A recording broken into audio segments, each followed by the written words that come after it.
Vanderleia Figueiredo. Como desenvolver a mediunidade, já que cada religião desenvolve uma mediunidade específica, deixando as outras de lado? Reforma íntima, minha irmã. A mediunidade é um convite a reformular-se continuamente mediante a nossa descoberta do nosso eu superior dentro de nós, através não do que emanamos para fora, mas consequentemente pela via única de homem, conheça-te e a verdade vos libertará do progresso interior. Eu estou falando sério, viu, minha amiga? Progredir internamente. Eu posso estar numa corrente que só trabalha com incorporação. O pai de santo, ele pode dizer para mim, não leia sobre médio de inspiração. Dentro do terreiro, fora, o que me proíbe de eu estudar, ter o meu momento de reforma íntima e procurar saber, não do conteúdo teosófico, místico, prático da minha religião, mas procurar saber da parte científica, filosófica, inspiratória da religiosidade que eu, tão qual me sinto fecundado, por interesse, por vontade, por desejo de crescer como humano, não de aparecer como mais um ser humano. Entendeu, minha amiga? Então, eu entendi a sua pergunta, mas nos dias de hoje, 2020, com esse banho da internet de coisas boas, prudentes e de coisas horríveis e delinquentes, as pessoas se afinizam como quiser. Tem pessoas que vão querer, e eu vou deixar bem claro aqui, eu já usei, se precisar que usar, eu uso para desbloquear algo em mim de cartaz, não minha mediunidade. Tem pessoas que preferem usar o ayahuasca, a daime e se mediunizar. Isso é errado ou certo? Dentro do grau de consciência delas é certo. Mas eu prefiro respirar profundamente. Eu prefiro respirar em paz, compassadamente e ter o meu barato com a espiritualidade que está ao meu derredor. Entendeu? Então, tem gente que gosta de ler só o Evangelho segundo o Espiritismo ou a Bíblia e acha que está sabendo de tudo, consciente de tudo, ciente do todo. E aí? Quem é que tem certo e errado? Agora, mediunidade dentro de uma religião, aí eu concordo com você.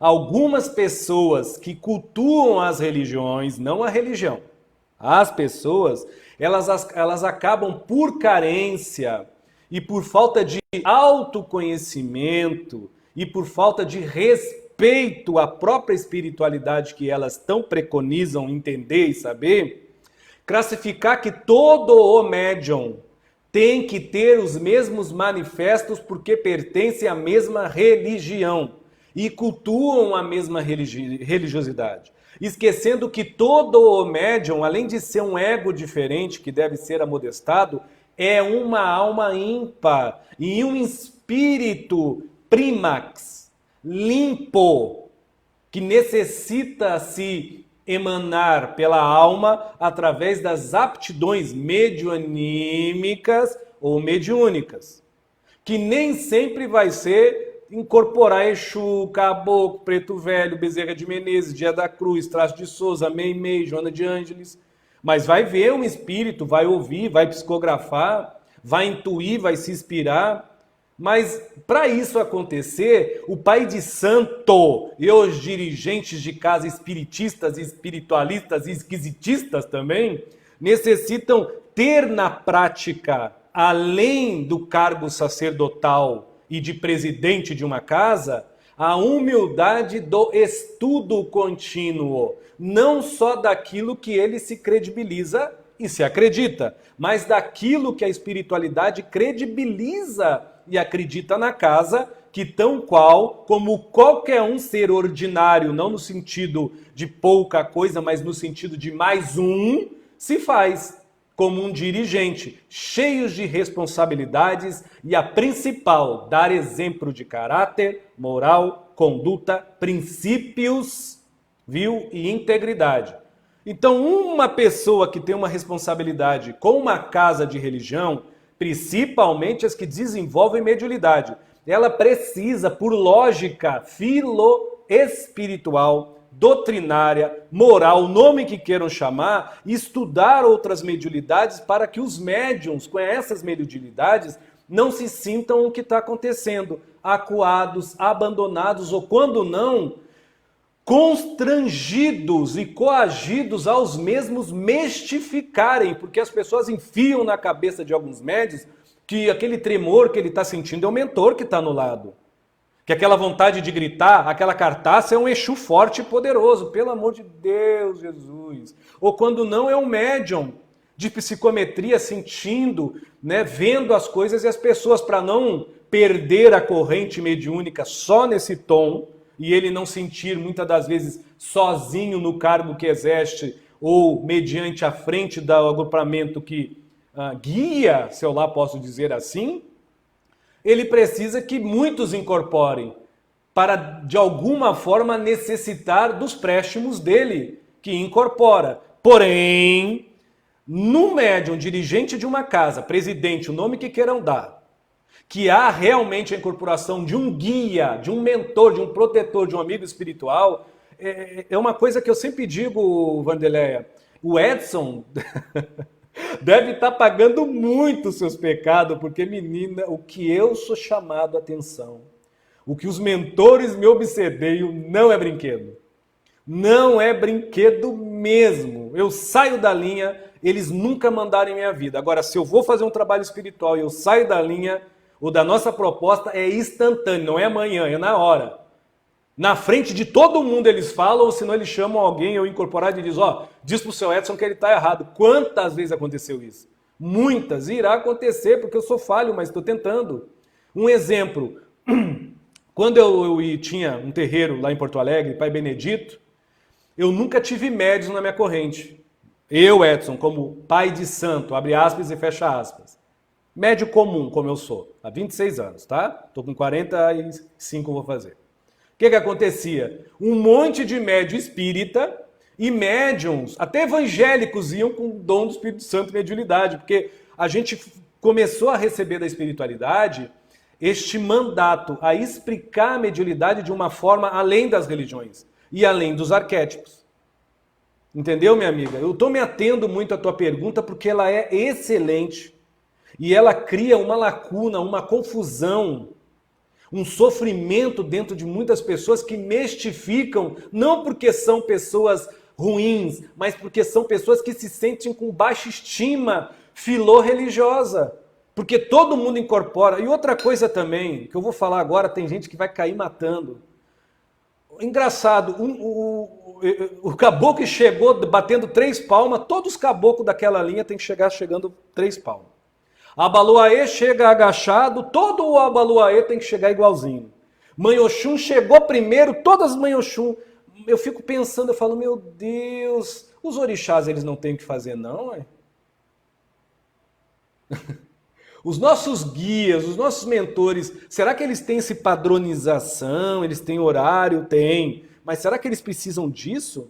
Então, Valéria, o que a gente entende, Vanderleia, perdão, minha amiga. O que a gente entende é que existe muita incapacitação de pessoas que se sentem capazes. Tá? De guiar outras pessoas do básico mediúnico. Eu vou falar bem claro, a Umbanda não é uma religião só de incorporação, não é. Tem várias outras mediunidades que estão sendo descartadas e o misticismo e a palhaçada está aumentando cada vez mais por causa disso. Porque tem que incorporar, Entendeu, minha amiga? Quem está dizendo sou eu, é uma realidade, pô. E eu fico assim pensando, meu Deus, onde é que estão os mentores? Onde é que estão os guias dessas pessoas que não falam nada? Entendeu, minha amiga? Então, para eu não sair muito do tema, porque eu que estou me retirando do tema, agora eu vou me puxar para dentro do tema, tem muito médio de inspiração, muito médio de intuição, que podem trabalhar bem, mas para também desenvolver essas mediunidades, o que acontece? Menos ritual e mais estudo. Menos roupa e mais conscientização. Menos trâmites de festa para entidade, para orixá e para sei lá quem, e mais comunhão em corrente com seus irmãos, né? evoluindo junto mediunicamente, cara a cara, tete a tete, tez a tez, pele a pele, olho no olho. Porque guia nenhum tem obrigação de desenvolver aquilo que nós não desenvolvemos. Entidade nenhuma neste planeta bem intencionada vai dizer: suba a tua mediunidade porque eu sou Deus e quero que aconteça. Não existe. Deus já nos colocou em cota cavalar uma consciência de existir. Necessita mais o quê para a gente ter um mínimo de amor próprio e empoderamento de si mesmo? Valeu, minha amiga. Eu sei que eu não respondi à altura a sua pergunta, mas eu sei que você é uma pessoa que tem muita caridade no seu coração e a gente está falando para ver se acorda alguém. Se não acordar também, durmam, fazer o quê, né? Durmam, continuem assim. Tudo bonito, tá lindo, tá maravilhoso, mas no fundo, as pessoas sabem, poxa, mais uma vez o Ogum que eu criei vai ter que baixar. Mais uma vez o espírito que eu criei vai ter que escrever. Porque se ele não vir, eu não vou ter utilidade lá. Por mais que eu sinta as coisas, que eu de alguma forma vejo, eu sei que eu sou médium, mas se eu não incorporar o que eu crio e o que criaram em mim e o que estão criando, eu não sou ninguém. Eu vou falar o que para isso a não ser triste e lamentável e muito pobre, muita pobreza espiritual. Não das pessoas que são forçadas de alguma forma a fazer isso, porque tem umas que gostam, mas a maioria, creio eu, que são forçadas a fazer isso. Porque senão as portas estão abertas, muito mais para sair do que para entrar. Ainda mais quando a pessoa quer levar a sério as coisas. Valeu? Muito obrigado, amiga. Agora, viu? Acabei de receber um puxão de orelha do Pai Benedito. Eu estou hoje aqui, eu vou escrever com ele, ele já falou: menos, meu filho, te acalma que tá nervoso. E delícia, meu Deus do céu. Então, a transmentação, a psicometria, a intuição intuitiva, desculpa, viu? Mas foi verdade, eu ouvi mesmo, fora do meu corpo. A intuição, a irradiação são mediunidades nobres, lindas e maravilhosas, que para a gente desenvolver, a gente vai ter que, não é se desfazer, é se desdeixar de todos os apetrechos materiais e se calcar, se galgar, sentar o pé e se alevantar nas coisas morais. Aí eu pergunto, o que é mais fácil? Desenvolver a mediunidade ou a suposta paranormalidade com um monte de apetrecho de fora, nos credenciando os mais poderosos, os mais vistosos, os mais vistos, os mais procurados, ou dispensar tudo isso e se desbruçar nos livros, se desbruçar na experiência, ver a coisa com ciência, procurar realmente ter consciência do que está fazendo. E o que mais vai nos gabaritar e o nosso prêmio vai ser a nossa paz, calada, sem elogio de ninguém, a não ser o nosso espírito de alívio, saindo em paz. O que vocês acham que as pessoas vão escolher mais? Valeu? Então vamos lá então. Tem um amigo chamado Rafael Miranda. Valeu, Rafa, é nós então, meu irmão. Fechamento, tá ligado que tamo junto. Salve Rio de Janeiro, irmão. Salve Niterói. Boa noite, Edson. Boa noite, meu irmão. Boa noite, amigo. Com o aumento da sensibilidade, a sensibilidade sempre foi forte, com o rarefazimento da tela atômica búdica, falou bonito, Rafael, depois eu explico o que é a tela atômica búdica, bem simples. Nesse período cósmico que nosso planeta passa, esses tipos de mediunidades, psicometria, transmutação, se apresentam mais fortemente, Rafa, sempre se apresentaram. Sempre. Desde o início dos tempos. A diferença é que conforme a espiritualidade de luz, ou até a sem luz também, que elas gostam de lubriar, enganar os médios pela vaidade, que é o que mais acontece, né? Elas vão dando os nomes conforme vai amodestando o psiquismo humano, mediante as ferramentas sensoriais que ele se depara para usar, como a percepção, a intuição, como a convicção, a análise. Isso não é mediunidade propriamente, mas não deixa de ser uma sensibilidade humana de se precaver, de prever, de deduzir, de intuir, de ver além, sem precisar ser chamado médium. Basta ser o quê? Sensível. Então, os espíritos de luz trouxeram para nós os nomes, psicometria. é um termômetro. O que o psicômetro é? O psicômetro, ele quase que incorpora a inteligência emocional das pessoas carnadas e desencarnadas. Consegue ler objetos e consegue ler tempo e espaço, passado e tendências futuras, conforme os psicômetros.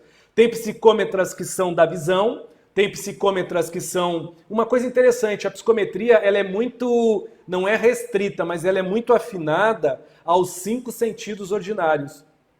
Perdão, aos sentidos ordinários. 5, não sei se eu tirando 5.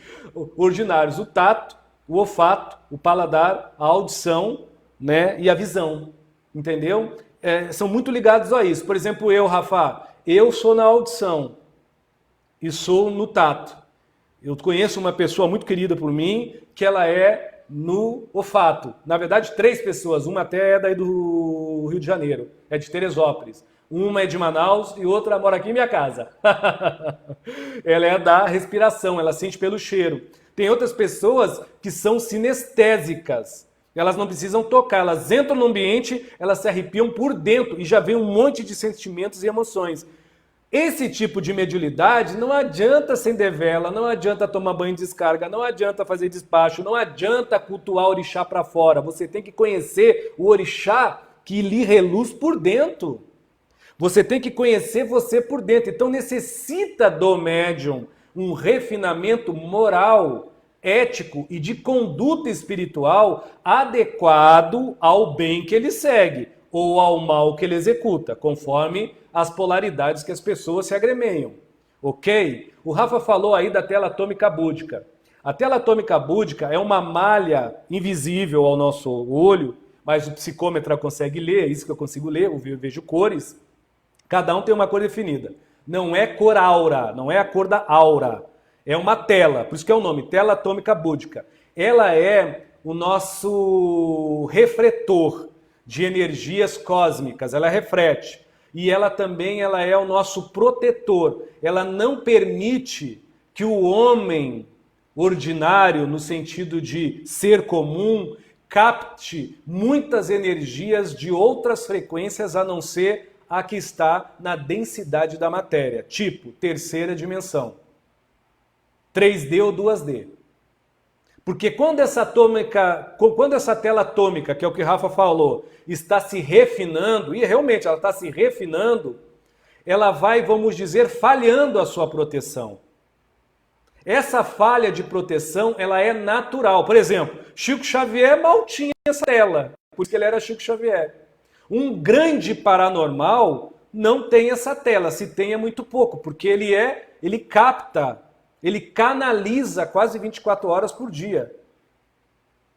Um Divaldo Franco, por exemplo, já não precisa tanto dessa tela. Nós precisamos dessa tela pelo um simples detalhe, senão nós enlouqueceríamos com a potência mental que nós temos e com a incoerência moral que nós nutrimos. Potência mental e incoerência moral não dá certo, porque nós vamos vibrar numa faixa etária mais densa do que a carcaça física e mais tensa do que os obsessores que querem nos prejudicar. O que vocês acham que nós vamos colher do universo pela lei de sintonia? Porcaria! Então essa tela, ela protege nós, seres humanos, a não termos tantas comunicações e tantas vazões como um rádio, como uma parabólica, porque senão a gente pira. E mesmo assim, a gente com essa tela atômica búdica bem formada, muita gente está pirando com essa transição planetária. Por quê? Porque a transição planetária está agindo nessa tela, refinando-a, não exterminando-a, em todos, independente do grau moral, em todos, ao ponto de evidenciar para todos o pior de nós mesmos e também tornar natural o que nós nutrimos por nós próprios. Tipo, não adianta vir um Edson aqui pregar o nome de Deus se naturalmente eu sou pior que o diabo. Pode ter certeza que, sem querer, querendo, eu acabo demonstrando, não só na frente do meu espelho, e não mais para o travesseiro da minha cama, mas no dia a dia com as pessoas que comigo convivem. E assim, creio eu, que está acontecendo na vida de vocês. Não tem mais como a gente esconder quem a gente é por dentro. Por isso que a mediunidade hoje necessita, como sempre, Estudo, disciplina, coerência e, pelo amor de Deus, menos religião com fanatismo. Espiritualidade com senso religioso fanático dá grigue, dá problema. Valeu, Rafa? Para você também lhe peço cusas e desculpas porque eu não respondi à altura da sua pergunta, mas eu estou tentando, meu irmão. Com licença.